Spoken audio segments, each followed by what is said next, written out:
Praise the lord. దావీదు జీవితాన్ని మనం ఒక మాదిరికరమైన జీవితంగా తీసుకోవాల్సిన అవసరం ఉంది.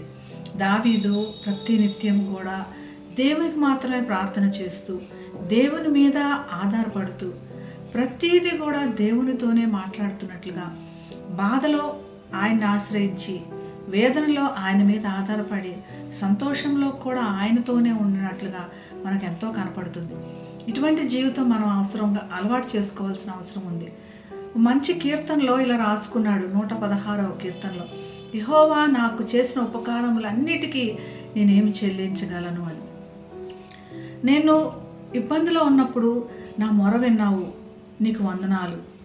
నా చెవి యొగ్గావు, నా మరణ బంధకాలలో నేను చుట్టుకొని ఉన్నప్పుడు, పాతాళ వేదనలో ఉన్నప్పుడు నన్ను పట్టుకున్నావు, శ్రమలు దుఃఖము కలిగినప్పుడు నా ప్రార్థన విన్నావు.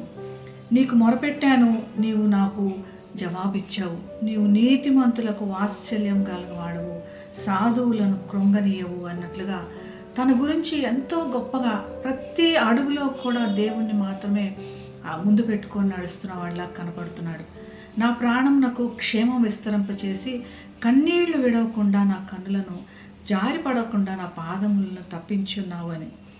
మనకు కనపడుతున్న అద్భుతాలే మనం చూసి దేవుని స్తుతిస్తున్నాం, కానీ మనకు కనపడకుండా దేవుడు ఎన్నో ఆపదల నుంచి, ఎన్నో అపాయాల నుంచి మనల్ని రక్షిస్తూ, మన కన్నీళ్ళు జారిపడకుండా, మన కాలు తొట్టిల్లకుండా కాపాడుతున్నాడు. ఇందును బట్టి దేవుని మనం ఎంతో స్తుతించాలి. కేవలం ఆయన ఎదుట మనకిచ్చిన రక్షణ పాత్రను పట్టుకొని యెహోవా నామమును ప్రార్థన చేసి ప్రజలందరి ఎదుట దేవునికి కృతజ్ఞతాస్తుతులు చెల్లించాలని, ఇలాగా చేసేటువంటి భాగ్యం, ఇలా జీవించేటువంటి కృప దేవుడు మనందరికీ దయచేయనుగాక. ప్రార్థన చేసుకుందాం. మహాగణుడైన యేసయ్య, నీ నామమునకు వందనాలు. ఎంతోమంది దైవజనులని మాకు మాదిరికరంగా ఉంచడానికి బైబిల్ గ్రంథంలో ఉంచావు తండ్రి, నీ కృతజ్ఞతలు. దావీదు వలె ఎలాగైతే ప్రభా మరి నువ్వు చేసిన ఉపకారములకు మేమేం చెల్లించగలం ప్రభా, రక్షణ పాత్రను పట్టుకొని నిన్ను స్తుతిస్తున్నాం ప్రభా. ప్రజలందరి ఎదుట నీకు కృతజ్ఞతాస్తుతులు చెల్లిస్తున్నాం. నీవే కనపరచబడదు గాక, నీవే స్తుతించబడదు గాక.